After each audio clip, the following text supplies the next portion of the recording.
வணக்கம். யார் இந்த திருமூலர்? அகத்தியர், போகர், பதஞ்சலி போன்ற 18 சித்தர்களில் திருமூலரும் ஒரு சித்தர். சேக்கிழாரால் புகழ்ந்து பாடப்பெற்ற 63 நாயன்மார்களில் திருமூலரும் ஒருவர். சிவனிடமும் நந்தீஸ்வரனிடமும் நேரடியாக உபதேசம் பெற்றவர். சிவனை முழுமுதல் கடவுளாக தனது உள்ளத்தில் வைத்து 3000 பாடல்களை கொண்ட சரிகை, கிரிகை, யூகம், ஞானம் ஆகியவற்றை விளக்கும் தத்துவ நூலான திருமந்திரத்தை எழுதி ஞானத்தின் ஒளியை பரப்பி மனித வாழ்க்கையை மேம்படுத்திய மகா யோகி. தமிழ் வேதங்கள் என அழைக்கப்படும் 12 திருமுறைகளில் 10வது திருமுறையாகவும் இந்த திருமந்திரம் விளங்குகிறது. யோக பயிற்சி மூலம் இறைவனிடம் ஐக்கியமாகும் வழிமுறையையும் ஆன்மீக அறிவையும் சமூக ஒழுக்கத்தையும் ஒன்று சேர கற்பிக்கும் அதி உன்னதமான பொக்கிஷமாகவும் இந்த திருமந்திரம் காணப்படுகிறது. யோக கலைகள், ஞானம், சிவாய நம, மந்திர மகிமைகள் போன்றவைகள் திருமந்திரத்தில் மிக அழகாக விளங்கப்படுத்தப்பட்டிருக்கின்றன. மேலும் ஒன்றே குலம் ஒருவனே தேவன், அன்பே சிவம் உடலே ஆலயம், யான் பெற்ற இன்பம் பெருக இவ்வையகம் போன்ற தேனினும் இனிய சிவ மந்திர துளிகளை திருமூலர் எழுதிய திருமந்திரத்தில் நாங்கள் காணலாம். திருமூலருடைய வாழ்க்கை வரலாற்றை பார்க்கும்போது இவர் கிறிஸ்துவுக்கு பின் 5ஆம் நூற்றாண்டிற்கும் 7ஆம் நூற்றாண்டிற்கும் இடைப்பட்ட காலத்தைச் சேர்ந்தவராக இருக்கலாம் என்று பல வரலாற்று ஆசிரியர்கள் குறிப்பிட்டிருக்கிறார்கள். சேக்கிழார் புராணத்தில் இவருடைய வரலாறு மிக விரிவாக கூறப்பட்டிருக்கிறது. சிறந்த சிவயோகியாகிய இவர் சிவனை தனது இதய கமலத்தில் வைத்து எப்போதும் பூசித்து வணங்குபவர். இவருடைய வரலாற்றை சுருக்கமாக பார்ப்போம். திருமூலருடைய வரலாறு திரு கைலாச மலையிலிருந்து ஆரம்பிக்கிறது. திரு கைலையில் இவர் சுந்தரநாதர் என்று அழைக்கப்பட்டார். இவருக்கு தென் பொதிகையில் உள்ள அகத்தியர் வாழ்ந்த இடத்திற்கு சென்று அங்கே சில காலம் தங்கியிருக்க வேண்டும் என்ற அவா வந்தது. அதனால் திரு கைலையில் இருந்து புறப்பட்டு தென் திசை நோக்கி பயணமானார்.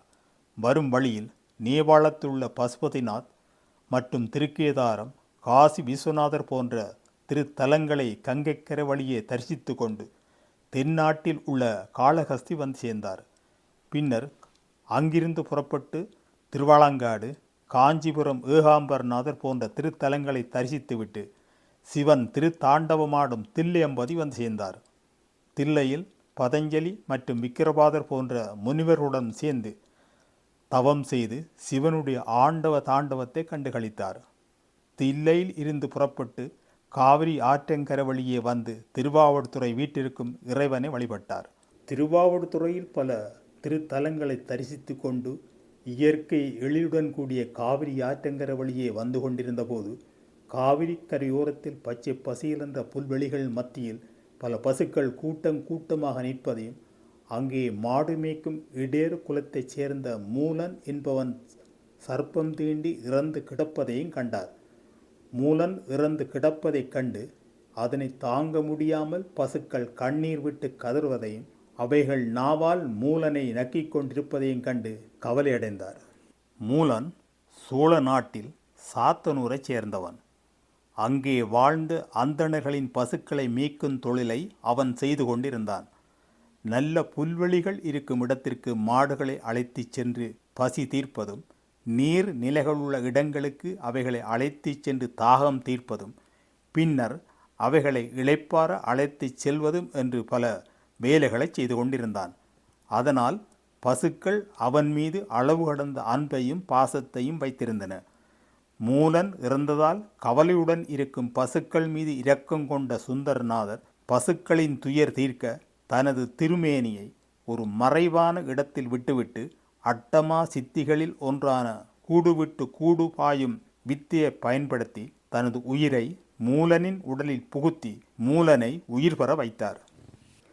மூலன் உயிர் பெற்று எழுந்ததால் பசுக்கள் துயரம் நீங்கி மகிழ்ச்சியில் துள்ளி குதித்தன. அவைகள் வயிறார புல்மேய்ந்து தாகம் தீர நீர் குடித்து இளைப்பாறச் செல்லும் வரை பசுக்களுடனேயே சுந்தர்நாதர் இருந்தார். பின் தான் மறைத்து வைத்த தனது உடலை தேடிச் சென்றார். அங்கே அவரின் உடலை காணவில்லை. அவருடைய உடலை யாரோ எடுத்து தகனம் செய்ததை உணர்ந்து கொண்டார். மூலனின் உடலிலேயே தொடர்ந்து வாழலாம் என்று முடிவெடுத்தார்.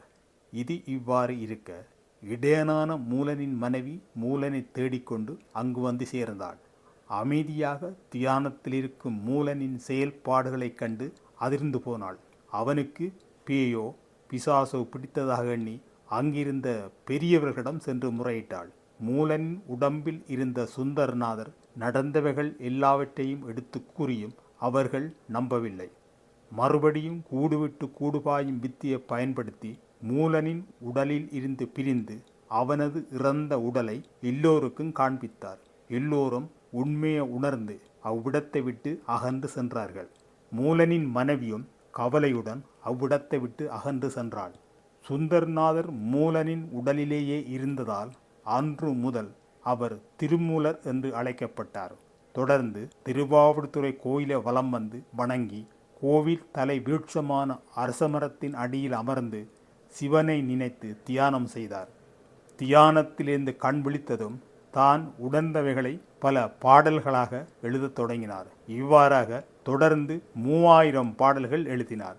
இந்த பாடல்கள்தான் இன்று திருமந்திரம் என்று அழைக்கப்படுகிறது. எழுதிய பாடல்களை வெளியிடாமல் தான் தியானமிருந்த கோவிலான திருவாவடுதுறை கொழுந்தீஸ்வரம் ஆலயத்தின் கொடிமரத்தின் அடியில் புதைத்து வைத்துவிட்டு ஜீவசமாதி அடைந்தார். 7ஆம் நூற்றாண்டு காலப்பகுதியில் வாழ்ந்த சமய குரவர்களில் ஒருவரான திருஞான சம்பந்தர் திருவாவடுதுறை கோயிலுக்கு வந்தபோது இறைவனின் அருளால் ஈர்க்கப்பட்டு கொடிமரத்தின் அடியில் ஏதோ இருப்பதை உணர்ந்தார்.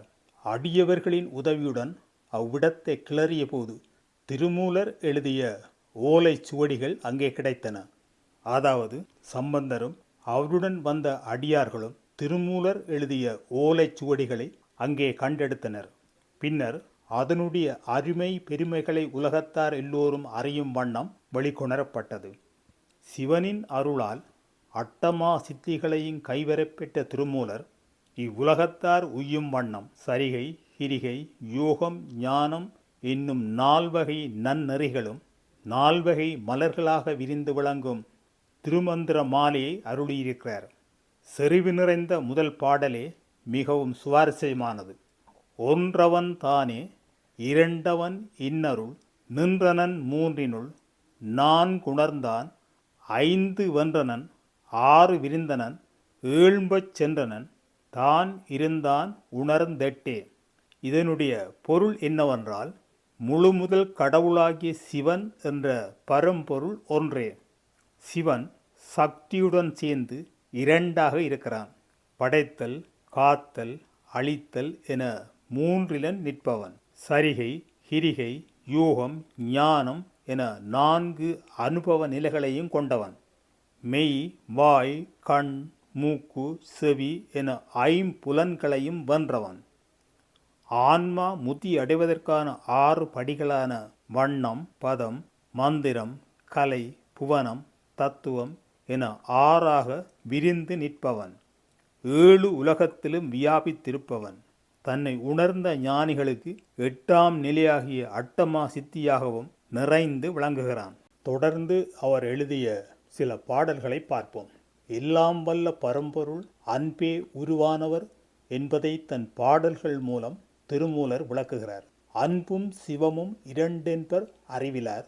அன்பே சிவமாவது ஆரும் அறிகிலார். அன்பே சிவமாவது ஆரும் அறிந்த பின் அன்பே சிவமாய் அமர்ந்திருந்தாரே. இதன் பொருள் என்னவென்றால், ஞானம் இல்லாதவர்கள் அன்பும் சிவமும் வேறு வேறு என்று சொல்வார்கள். ஆனால் 2ம் ஒன்று என்பதை எவரும் அறிவதில்லை. 2ம் ஒன்றுதான் என அறிந்து விட்டார்கள் என்றால் சிவனுடன் இயல்பாக கலந்து சிவமயமாவார்கள். மேலும் அவர் பாடிய பாடல்களில் உள்ள வேறு சில துளிகளையும் பார்ப்போம். யாவார்க்குமாம் பிறர்க்கு இன்னுரை தானே. இதன் பொருள் என்னவென்றால், பிறர் மனம் புண்படாதபடி தீய சொற்களை தவிர்த்து இனிய சொற்களை பேசுவதே சிறந்தது. மேலும் உள்ளம் பெருங்கோயில் ஊன் உடம்பு ஆலயம். அதாவது இறைவன் உறையும் கருவறைய மனித உள்ளம், மனித உடம்பு ஓர் ஆலயம். இவ்வாறு பல சிவ மந்திர துளிகள் அடங்கிய திருமந்திரத்தை அருளிய திருமூல நாயனாரை நாங்களும் போற்றி வணங்குவோம். காணொளி பிடித்திருந்தால் திருவே என்ற யூடியூப் சேனலை சப்ஸ்கிரைப் செய்து இணைந்திருங்கள். நன்றி, வணக்கம்.